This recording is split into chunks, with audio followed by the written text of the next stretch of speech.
When Detective Leah Mercer got the call at 6:23 a.m., she almost didn't answer. She hadn't slept. Her partner had just been transferred, and she was back on coffee and adrenaline. Dead male. Gunshot. Looks like a suicide, the dispatcher mumbled. Name? Leah asked, grabbing her coat. Daniel Whitaker. Pie. She froze. Daniel Whitaker had consulted on half a dozen cases with her department. Smart. Sharp. Some said too curious. A recluse with a camera, a licensed Glock, and a reputation for knowing things no one else could. She arrived at the scene, a dim, dusty one-story home tucked into the edge of Henrico County, and saw the blood before she saw the body. Living room, slumped in the recliner. Gunshot wound under the chin. Glock on the floor. Suicide note on the desk. Typed, I can't live in fear anymore. I know what's coming. Let this be my end on my terms. Leah stared at the paper. Why would a man who owns surveillance tech worth thousands type a suicide note with no print on it? 2 days later, Leah received a letter in the mail. Handwritten. No return address. Inside was a single sheet of paper. Detective Mercer, if you're reading this, I'm already dead. I didn't kill myself. The investigation is in the blue lockbox under my basement floorboards. Please finish what I started. D.W. Attached to the back with paperclip. A Polaroid photo of a masked man standing outside Daniel's front porch, dated February 28th, 5 days before he died. The house had already been cleared. Officially, it was closed as suicide, but Leah returned, warrant in hand, on a hunch, in the basement. She tapped along the wooden floor until one plank gave a hollow thud. She pried it open. Inside was a locked blue metal box. No key in sight. On the lid, etched faintly into the metal. Case, Whitaker, 314. With some coaxing and a little force, she broke it open. Inside were a spiral-bound notebook filled with sketches, maps, photos, audio tapes labeled by date, a flash drive, a list of names, including hers, and one yellow post-it. Start with a woman in the red scarf. She knows I'm next. The post-it led her to a downtown camera feed. Daniel had printed stills from a coffee shop's outdoor security footage. The woman in the red scarf appeared 5 times across 2 months. Always seated in the same chair. Always at the same time. Leah posted a photo of her at local precincts. Within 48 hours, she got a hit. Marina Ellis, 39, former journalist, once known for her hard-hitting corruption exposés. Then she disappeared from the public eye. Now she worked nights at a bookstore. When Leah approached her, Marina was already shaking. You're here because of Daniel. Yes. He told me someone was killing men who knew too much. And he had evidence, real names, politicians, cops, developers. He thought he was next. Did he tell you who was behind it? He didn't have to, Marina whispered. It's the same group that silenced my source in 2021, Black River. They don't leave trails, but they always send warnings first. What kind of warnings? Marina reached into her purse. She pulled out a small box. Inside was a single, dead blackbird. Leah returned to her apartment and began listening to the tapes from the blue box. The first few were mundane, but then came one dated February 21st. Tape crackles and a man's voice, Daniel Whitaker, clearly shaken. I followed him again today. He knows. I know he knows. I saw the photos they left on my car. Of me. Inside my house. They're already in. If I don't make it, Leah, if you're the one hearing this, you have to look into Project Halberd. That's where it started. That's what got Theo killed. She paused. Theo Montrose, former state senator, found drowned in his pool last year, deemed accidental. Daniel never believed that. She remembered him ranting about how Theo's heart was missing at the autopsy, and the entire lab report had been sealed. It took her 3 more days to crack the encrypted flash drive. Inside were confidential memos and emails, many redacted. One stood out. Subject: Halberd Phase 3 deployment. From: redacted. 2. Whitaker Daniel at Secure Mail, CC. The subjects don't know what's being tested on them. Behavioral shifts are consistent with MK/Ultra Tier 2 simulations. If this leaks, we all go down. Burn everything. Kill chain if needed. Kill chain. The kind of phrase that doesn't belong in real government documents. Unless it's a black operation. Unless people like Daniel were targets because they knew too much. Leah began reinvestigating files of the people Daniel had marked in his list. Out of the 14 names, 7 were dead, 3 were missing. 2 had their deaths ruled as natural. 1 was her former mentor, now retired abruptly last year. The last name? Leah Mercer. Her own. Next to it, Daniel had scribbled, "Do not trust anyone after March 6th. Today was March 5th. That night, Leah couldn't sleep. She kept replaying Daniel's final tape. One more clue. Tape dated March 1st. They're watching you now too, Leah. I think they bugged your car. If I'm right, they'll try to erase you like they erased me. But it'll look like an accident. You need to go to locker 84 at the train station. The key is in your second drawer. I hid it there last time we spoke." Leah tore apart her drawer. There it was, taped under the lining. A tiny silver key marked #84. She made it to the station by 3:45 a.m. The locker opened with a metallic groan. Inside, a leather-bound journal, a burner phone, and a printed photo. Her, sleeping in her bed. The timestamp was from last night. There was a note inside the journal. "They're closer than you think. Do not go home. If you want the truth, meet me at 4th and Banyan, 4:15 a.m. sharp. Come alone." Wait, meet me? Daniel was dead, wasn't he? The corner of 4th and Banyan was silent, industrial, abandoned. Leah waited in her car. At exactly 4:15 a.m., a dark SUV rolled to a stop behind her. Her phone buzzed. Unknown number. She answered. A distorted voice whispered, "They buried the wrong body." The call ended. The SUV pulled away. And Leah realized Daniel Whitaker may not be dead. Or worse, someone else died in his place. Detective Leah Mercer's hands trembled as she stared down the dark road where the SUV had vanished. They buried the wrong body. Whoever made that call, manipulated or not, knew the voice distortion would only raise more questions. The implication was chilling. If Daniel Whitaker didn't die by suicide, then whose body was found in his chair? She pulled over to a gas station and connected the burner phone to her laptop via tether. Her goal: access DMV facial scans using the photo of the Daniel found dead. It took 30 minutes, but what she found chilled her. Facial match, 74%. Name, Ezra Claiborne. Status, reported missing, February 25th, 2024. Ezra Claiborne was a homeless veteran who had no known connection to Daniel. No employment records, no digital footprint, except for one bizarre detail. 2 years ago, Ezra was admitted for a clinical observation at a facility called Black River Wellness Institute. Leah stared at the words, her breath caught. Black River. The address listed for Black River led to a derelict warehouse on the edge of Chesterfield County. No signage, no cameras, windows painted black. Leah parked across the street and watched. At 3:07 p.m., a black Escalade exited the compound. 2 men in suits. No plates. She followed them, carefully, 4 cars behind, into downtown Richmond. They entered a private building labeled Novatech Labs. Inside, she knew was a link, but without a warrant, she couldn't move. So she did what Daniel would have done. She broke in. Inside Novatech Labs, the hall smelled of chemicals and cold steel. She found an unlocked office marked Dr. V. Kelso. Inside the desk drawer, files labeled Tier 3 compliance and Tier 4 overrides. She flipped through them rapidly. Subjects: M. Ellis, noncompliant. Monitored. D. Whitaker, agitator. Phase 2 initiated. L. Mercer, contained. Leah's hands trembled as she saw her own photo attached to the back of the file. Asset has been tracked since March 1st. Surveillance embedded. Suggests wipe if exposure exceeds parameters. She took the files, every last one of them, and fled.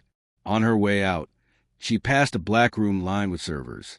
And inside, live CCTV footage of her apartment. Someone was already there. Leah sped home.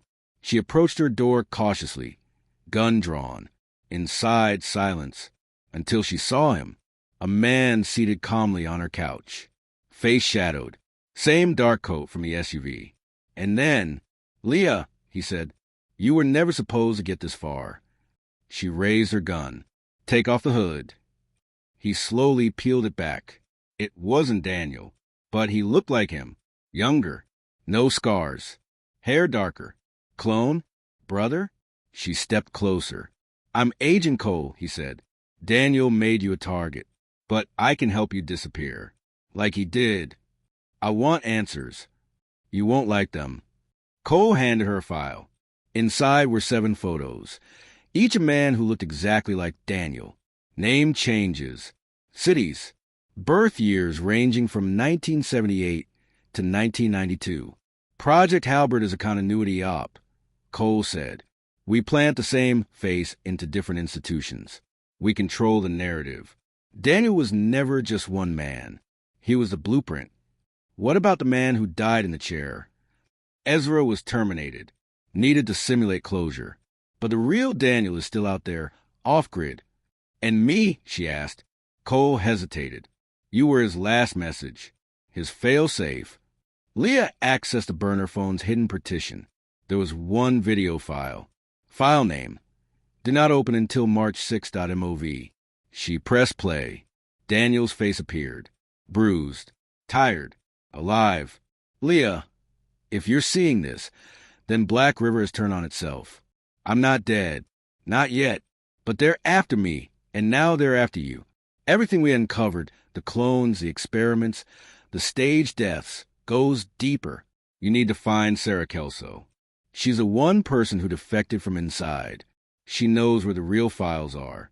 The originals. And Leah, don't trust anyone who says they're helping. Especially not Cole. He was a first copy. The world tilted under her feet. Cole, a clone?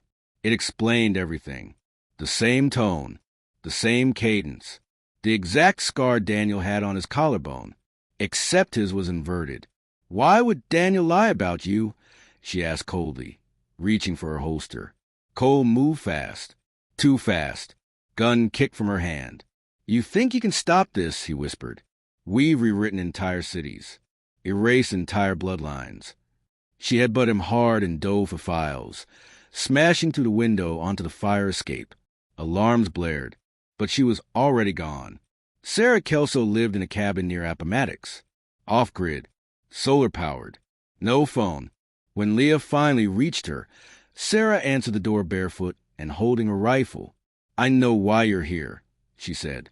"You worked with Daniel." "I created Daniel." Sarah sat her down, made tea, and opened a laptop powered by a solar bank. She showed Leah videos. Hidden lab footage. Cryopods. Clones waking. Training footage. Real executions. Halbert wasn't just a psychological op, Sarah whispered. It was a human duplication project. They called it the Whisper Protocol. Create enough copies, and the original vanishes in noise. But why? Control. Replacement. Elimination. Blackmail. You don't need to kill someone if you can discredit them by having them commit a crime. Then Sarah dropped the final bombshell. They made a clone of you, too. Leah, she's already on the force. Sarah handed her a mirror. Leah stared into her reflection. If there's a copy of me, how do I know I'm not the copy? Sarah didn't answer. Instead, she gave her one last envelope. Inside was a photo. Daniel, alive, beard grown, limping, holding a machete in the jungle. Date, March 2nd, 2024. He went to find the originals. The logs. The birthplace of Halbert. Where? Sarah handed her a map. A red X marked the jungles of Colombia. Then Sarah leaned in close. You have 72 hours before they trigger the failsafe. What failsafe? Sarah looked pale. If you're the copy, you'll find out the moment your memories begin to decay. March 7th, 11:59 p.m. Leah began to forget her sister's name, then her badge number. Then how she even met Daniel. The files began to blur. Her nose bled. Alarms flashed across Sarah's laptop. Protocol triggered. Copy corruption in progress. She screamed. Am I her? Am I the clone? Sarah stepped back in horror. You need to get a Daniel before your mind breaks entirely. He's the only one who knows a memory reversal code. Where? Sarah pointed to the final page of the map. 3 letters were scrawled in ink. DA. Leah's pulse quickened, but before she could ask, the cabin door exploded inward. A team in all black entered, gas masked, weapons raised. Sarah screamed, Run! Leah jumped out the back window into the trees. Flames rising behind her. The woods behind Sarah Kelso's cabin were thick, damp, and humming with cicadas. Leah Mercer sprinted barefoot, every step sharp with pain, each breath scraping like broken glass. Behind her, she heard the crack of automatic rifles and the thunder of an explosion. Sarah's cabin was gone, engulfed in fire. But Sarah's final words echoed louder than the gunfire. If you're the copy, your memories will collapse before sunrise. Leah clutched the blood-stained envelope Sarah had given her before the breach. Inside, a photograph of Daniel alive, standing outside a jungle facility. GPS coordinates scribbled on the back. Colombia. She was being hunted by a government she might belong to, and the only man who could confirm whether she was real or a manufactured identity was buried in the rainforest. Leah hitchhiked, stole, and swapped identities all the way to Bogota. From there, she took a bush plane into the Colombian Amazon under a fake name, Delia Warner. Each night, her mind unraveled a little more. On day 2, she forgot her mother's face. On day 4, she forgot what city she grew up in. On day 5, she looked into a mirror and didn't recognize herself. Her nosebleeds were now daily. And sometimes, when she blinked, she'd see another version of herself in the reflection, smiling, watching. She had 48 hours left, at most. If she didn't find Daniel, she wouldn't just lose herself. She would become her clone completely. The GPS led her to a derelict science outpost buried deep in the Amazon. Marked only X, 97 on the map. Vines tangled through broken fences, and faded signage still read, Project Halberd, Field Replication Site 1. The jungle reeked of mildew and something else, rotting memory. Inside, the facility was in shambles. Terminals smashed, floors flooded, dead vines crawling across lab tables. But the files were still there, Daniel's backups. The original logs. She found a desk labeled D. Whitaker, Asset Lead. It was covered in dozens of photographs, copies of herself, in traffic cameras, holding suspects, even laughing in a bar she'd never entered. In every photo, the timestamp was before she'd been assigned to cases. Someone had planted her into the timeline. Not one Leah Mercer, several. At the bottom of a rusted filing cabinet, she found a folder labeled Subject Mercer to Alpha Memory Rejection Phase 4. Inside, a chart documenting a psychological breakdown over time. Symptoms: identity confusion, temporal dissonance, mirror delusions, inversion of morality. Final phase: obedience to programmer imprint. She flipped to the last page. Trigger code activated 72 hours ago. Subject expected to either disintegrate or fully submit by day 7. A sticky note in Daniel's handwriting was stapled to the final page. If you're reading this, there's still time. Don't trust your memories. Trust your instincts. I'll be waiting at Site Omega. A 2-hour trek brought her to a clearing guarded by a single satellite dish, still whirring like a beating heart. At its base, Daniel. Gaunt. Weathered. Alive. He turned, almost unsurprised. I knew they'd send you, he said. I wasn't sent, she whispered. I came to find the truth. Daniel exhaled slowly and gestured her into the bunker beneath the dish. They descended 5 stories into cold darkness, lit only by blinking consoles and servers that hummed with synthetic intelligence. This is where the first clone was born, Daniel said. Where I was born. Where you were born too. She stared at him. Then I am... Daniel hesitated. Yes, he said softly, but not like the others. You broke containment. You evolved. They stood before a mainframe marked Protocore, Whisper Intelligence. Daniel inserted a drive. The screen flickered to life, revealing the original Halberd programming team. Not one face was familiar, except the last one. Sarah Kelso. She wasn't a defector. She was a creator. The video footage revealed her at every level, designing identities, staging deaths, scripting free will into agents like Leah and Daniel. We don't build agents to follow orders, she said on the screen. We build them to believe they're rebels. That way, no one ever questions the mission. Leah reeled. What mission? Daniel turned to her. His voice broke. To destroy the last real humans who can resist cognitive mimicry. Daniel led her to the deepest level of the bunker. There, in a steel pod, was a single body, her body, but asleep, eyes closed, same scar, same everything. Daniel stepped forward. Leah, the real you has been asleep since 2023. You're the clone created to destroy her before she woke up. Leah's knees buckled. I'm the weapon? He nodded. But you resisted the kill protocol. That makes you different. She stared at the pod. The real Leah, the one with a whole life, a family, a soul. Her mind snapped between images. Coffee with her sister, her badge pinned to her chest, Daniel bleeding in her arms. Were any of them even real? Then why help me? She asked. Daniel placed a hand over his heart. Because I was a clone too, until I chose not to be. Before she could speak, a siren blared across the complex. Red lights, warning klaxons. Daniel turned pale. They've tracked us. They activated the mirror protocol. What's that? Full reset. Everyone flagged as non-compliant will be erased. Physically, digitally, mentally. On the screen flashed. Mercer Alpha, self-erase initiated. 5 minutes until mind wipe sequence. Leah's nose gushed blood. Her vision doubled.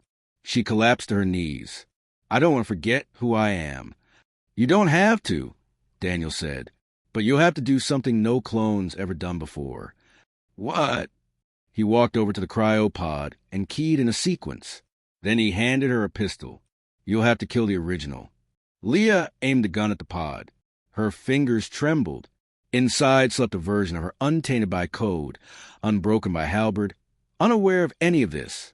Untouched. If she pulled the trigger, she'd take her place, erase the past. If she let her live, the mirror protocol would wipe her mind and reprogram her completely. She looked at Daniel. What would you do? He looked down. I already made my choice. I killed the original me years ago, but the guilt never left. Then why are you still fighting? Daniel looked her dead in the eye. Because I'd rather die with the truth than live under their lie. The countdown reached 10 seconds. Leah made her decision. She squeezed the trigger. Bang. The sound echoed like the shattering of a soul. But the pod's glass remained unbroken. She had fired into the wall. Daniel blinked. You're not going to kill her? No, she whispered. Because I don't need to be the original to be real. I know who I am. I choose to be Leah Mercer, not their Mercer.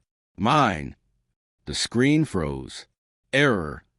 Cognitive breach detected. Mercer Alpha has broken loop. New entity created. Mercer.prime. Daniel stared in disbelief. They couldn't predict you. No, she said. And they won't be able to control me anymore. Just then, an explosion rocked the bunker. A voice rang out through hidden speakers. Clever, Mercer. But you just triggered Omega Phase. You've unlocked yourself. Now we'll see what happens when your original wakes up. The explosion caved in half of sight Omega's subterranean entrance. Leah Mercer, now Mercer, Prime, was bleeding from her temple, pinned beneath debris.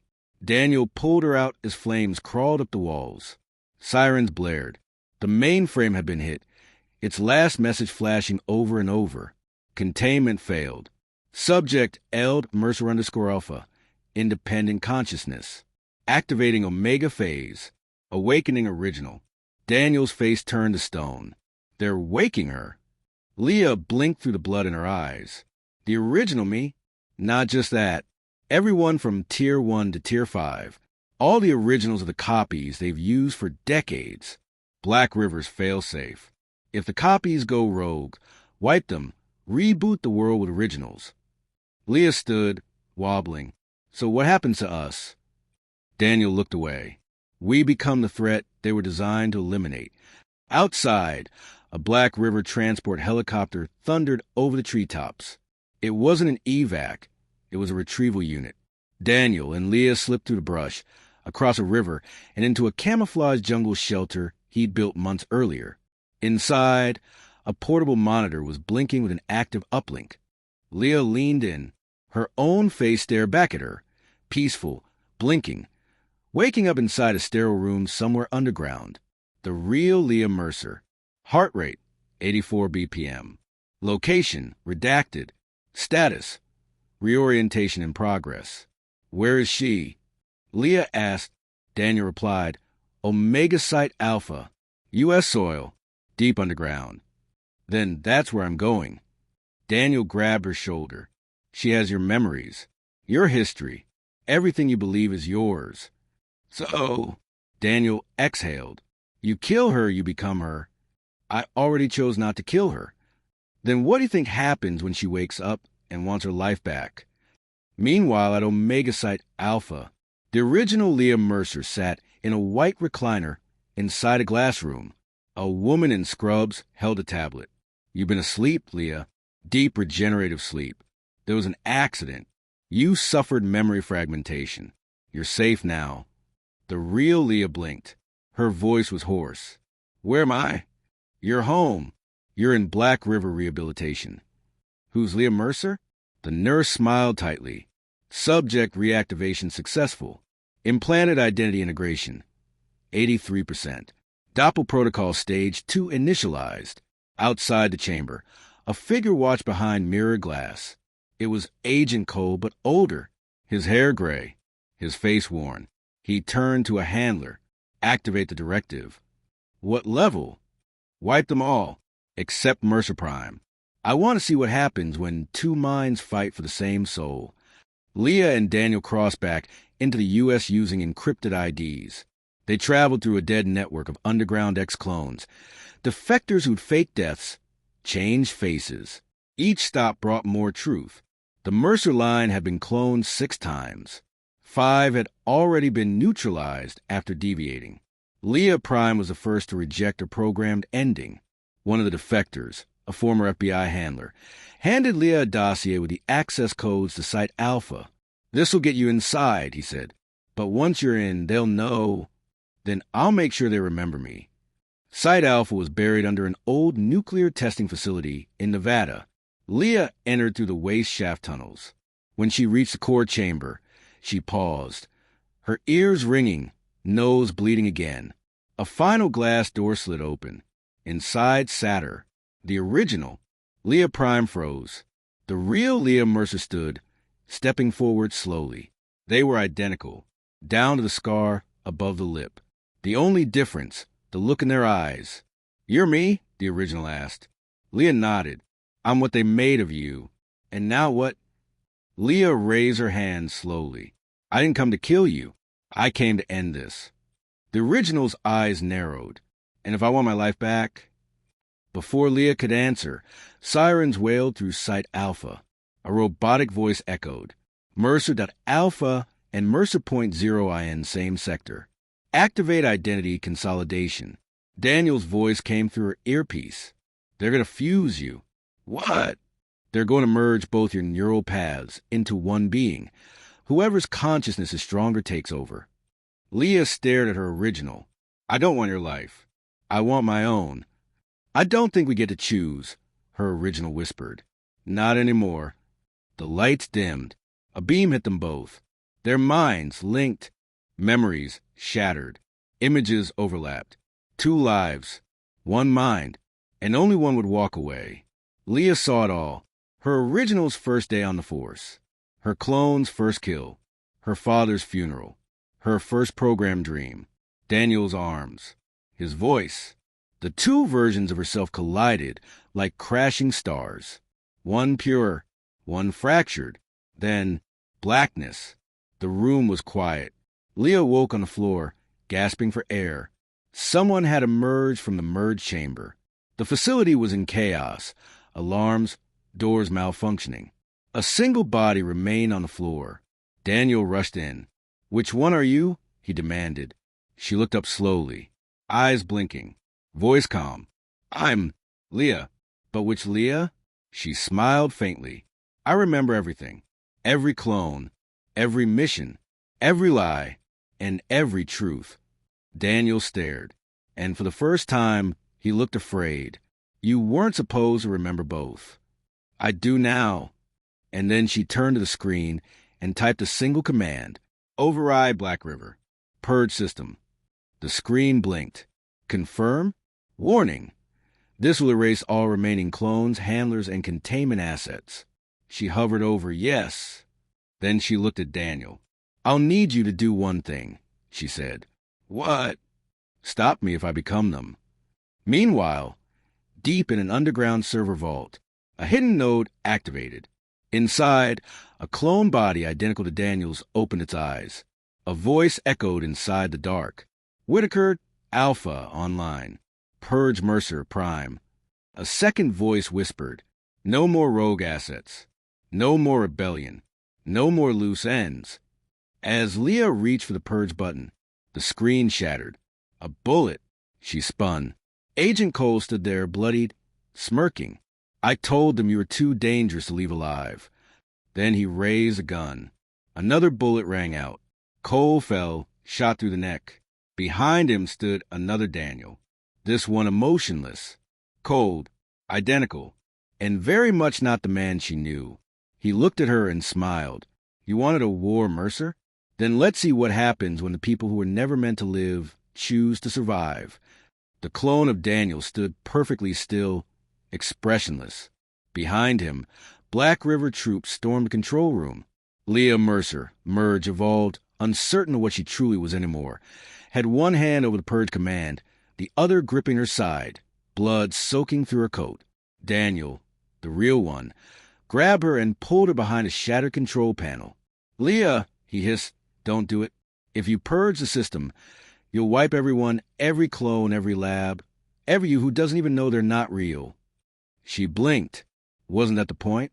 To kill the monster from the inside? To stop the replications? To give someone a real life? "Maybe that's the price," she said. "Real life demands sacrifice." But the clone Daniel moved first, smashing to the table, grabbing her by the throat. "You are not Leah Mercer," he said in a mechanical growl. "You are a glitch. You were supposed to die in part 1. Daniel Reel tackled the clone and slammed him into the power console. Sparks flew.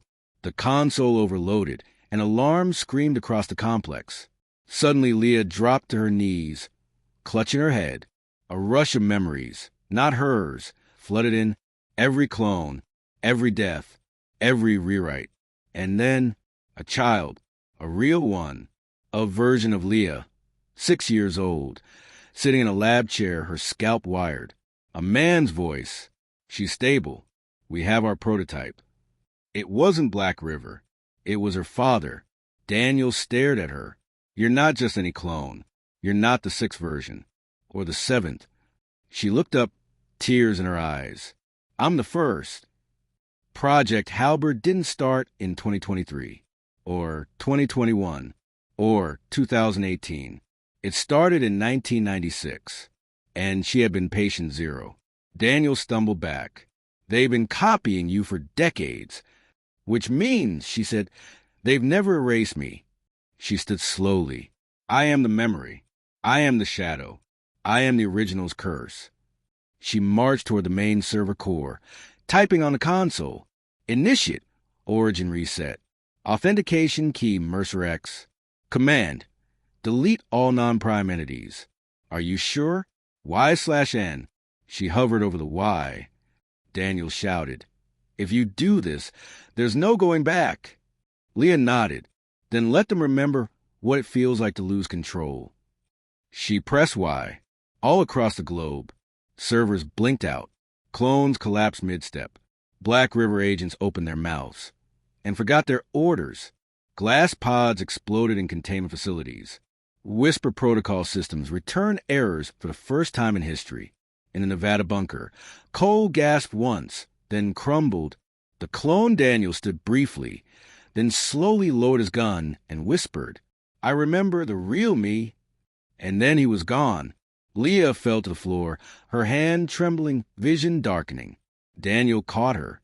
"You did it," he said. She looked up at him. "Weak. I was never supposed to know. But you did." And then her eyes closed. A woman in a brown coat walks down the street, coffee in hand, scar above her lip. She walks past a TV shop. The news is playing.